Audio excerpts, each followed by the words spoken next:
આજે આપણે શીખીશું સમય સંખ્યાઓને સંખ્યા રેખા પર દર્શાવવા સંબંધિત કેટલાક રસપ્રદ ઉદાહરણ।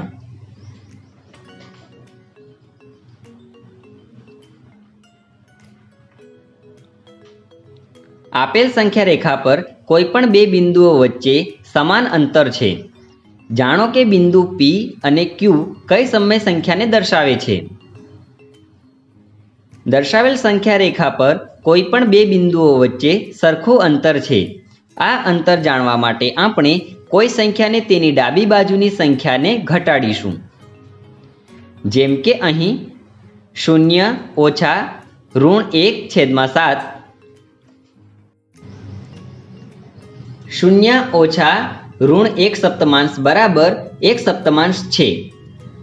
એટલે કે 0 અને -1/7 વચ્ચેનું અંતર 1/7 એકમ છે। આનાથી આપણને એ ખબર પડે છે કે સંખ્યા રેખા પર જો આપણે 0 ની ડાબી બાજુએ ચાલીએ તો સંખ્યા 1/7 થી ઓછી થઈ રહી છે। અહીં -6/7 ની ડાબી બાજુ 1/7 અંતર જઈએ તો આપણને બિંદુ P પ્રાપ્ત થાય છે। એટલે આ બિંદુ -6/7 -1/7 બરાબર -7/7 ને દર્શાવશે। આ જ રીતે તમે બિંદુ Q ની કઈ સમય સંખ્યાને દર્શાવશે તે જાણો। આગળનું ઉદાહરણ, સંખ્યા રેખા પર 35/8 ને દર્શાવો। જો સમય સંખ્યાનો ઉકેલ ઋણાત્મક હોય તો પહેલા આપણે તેને ધનાત્મક કરીશું। એટલે આપણે અંશ અને છેદ બંનેને ઋણ 1 થી ગુણીશું, જેનાથી સંખ્યા રેખાના મૂલ્યમાં પણ કોઈ પરિવર્તન ના થાય। આનાથી આપણને સમય સંખ્યા -35/8 મળશે। -35/8 એક ઋણાત્મક સમય સંખ્યા છે, એટલા માટે તેનું સ્થાન 0 થી ડાબી બાજુ છે। આપણને -35/8 ને -4.3 આ રીતે લખી શકીએ છીએ। આનાથી આપણને ખબર પડે છે કે આપેલ સમય સંખ્યાનું સ્થાન -4 અને -5 ની વચ્ચે છે। ચોક્કસ સ્થાન જાણવા માટે આપણે -4 અને -5 ની વચ્ચેના એકમ અંતરને 8 સરખા ભાગમાં વિભાજિત કરીશું। આમાંથી 3 ભાગ લઈને સંખ્યા -4.3 એટલે -35/8 દર્શાવીશું। આગળનું ઉદાહરણ, બિંદુ PQRS માંથી પ્રત્યેક બિંદુ 3 દ્વિતીયાંશ, -4/5, 10/3 અને -7/4 માંથી એક સમય સંખ્યાને દર્શાવે છે, પરંતુ આપેલ ક્રમથી નહીં। બિંદુ Q ન તો બધાથી જમણી બાજુ છે કે ન તો બધાની ડાબી બાજુ। બિંદુ R બિંદુ Q ની નજીક જમણા સ્થાન પર છે। બિંદુ P બિંદુ R ની જમણી બાજુ છે।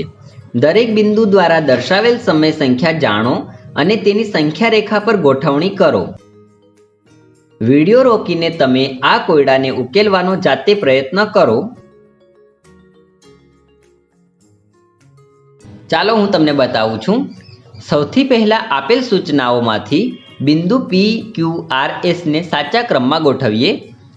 પ્રથમ સૂચના આપણને જણાવે છે કે બિંદુ Q ન તો સૌથી જમણી બાજુ છે ન તો સૌથી ડાબી બાજુ, એટલે કે ચોક્કસ આ વચ્ચેના કોઈ સ્થાન પર હશે। આપણે કહી શકીએ છીએ કે બિંદુ Q આ સ્થાન પર છે અથવા આ સ્થાન પર। ચાલો આ બંને સંભાવનાઓને આ પ્રકારે દર્શાવીએ। બીજી સૂચનાથી આપણને એ જાણવા મળે છે કે બિંદુ R બિંદુ Q ની નજીકના જમણા સ્થાન પર છે। આ રીતથી આપણને બિંદુ R આ સ્થાન પર અથવા આ સ્થાન પર દર્શાવીએ।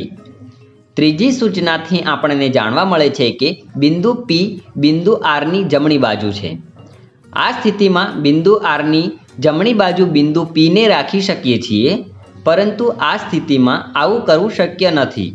એટલા માટે આ પ્રકારની ગોઠવણી ખોટી છે।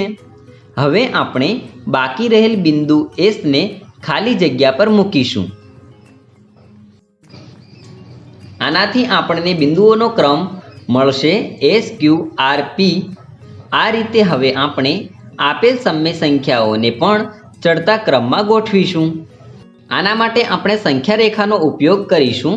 એટલે કે આપણે સંખ્યા રેખા પર આપેલ સમય સંખ્યાઓને દર્શાવીશું.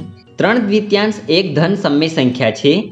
આને આપણે 1.1 લખી શકીએ છીએ. એટલે તેનું સ્થાન 1 અને 2ની વચ્ચે છે. સાચું સ્થાન જાણવા માટે 1 અને 2ની વચ્ચેના અંતરને છેદ જેટલા ભાગોમાં એટલે કે 2 ભાગમાં વિભાજિત કરીશું. કારણ કે અંશ 1 છે એટલે આ 2 ભાગમાંથી એક ભાગ લઈ આપણે સંખ્યા 1.1 દ્વિતીયાંશ કે 3 દ્વિતીયાંશ દર્શાવીશું. આ જ રીતે આપણે ઋણ 4 પંચમાંશ, 10 તૃતીયાંશ અને ઋણ 7 ચતુર્થાંશને દર્શાવીશું. આ સમય સંખ્યાના ક્રમ અને આપેલ બિંદુઓના ક્રમને ધ્યાનમાં રાખીને હવે આપણે કહી શકીએ છીએ કે બિંદુ એ સમય સંખ્યા ઋણ 7 ચતુર્થાંશને, બિંદુ Q સમય સંખ્યા ઋણ 4 પંચમાંશને, બિંદુ R સમય સંખ્યા 3 દ્વિતીયાંશ તથા બિંદુ P સમય સંખ્યા 10 તૃતીયાંશને દર્શાવીએ છીએ.